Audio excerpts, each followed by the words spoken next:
รุมក្តីសុខាពេលនេះវាសុថាជីវាទៅណាបានសូនៅក្រោមថ្ងៃចរណៃបែកយើងសស្រាំងយើងទាំងពីរនាក់ចុះងូតទឹកស្រះថ្លាឆ្វងក្នុងបែបដូចយើងបានផ្ដិតជាប់ក្តីស្មោះត្រង់បានយកដៃក្បងទឹកឲ្យគ្នាញ៉ាំម្ដងម្នាក់ប៉ុន្តែពេលនេះវាទួញអាឡ័យវាអស់និស័យព្រោះតែបំណុលចាស់ចាស់លើកូនឲ្យគេកាត់ថ្លៃជុំពាក់លែងមានអៀនខ្មាស់បំបែកបំបាំងឲ្យយើងស្ទើរខ្សែគឺបងដឹងប្រលឹងមិនផ្លាំងចិនដា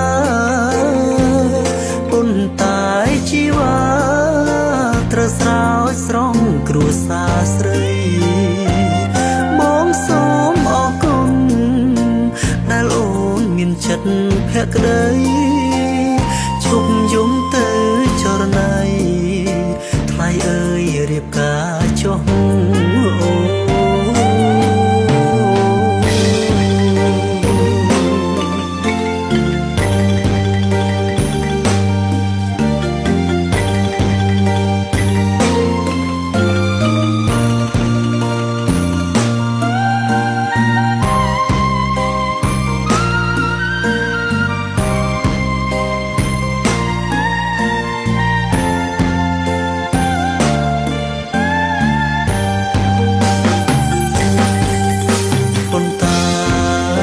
ពេលនេះវាទួញអាឡ័យវាអស់និស័យព្រោះតែបំណុលចាស់ចាស់លើកូ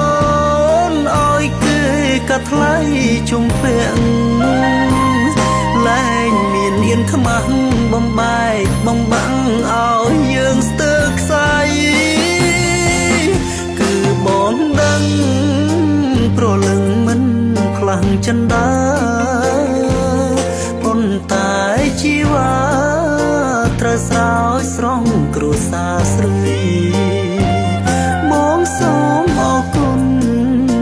ដែលអូនមានចិត្តភក្តី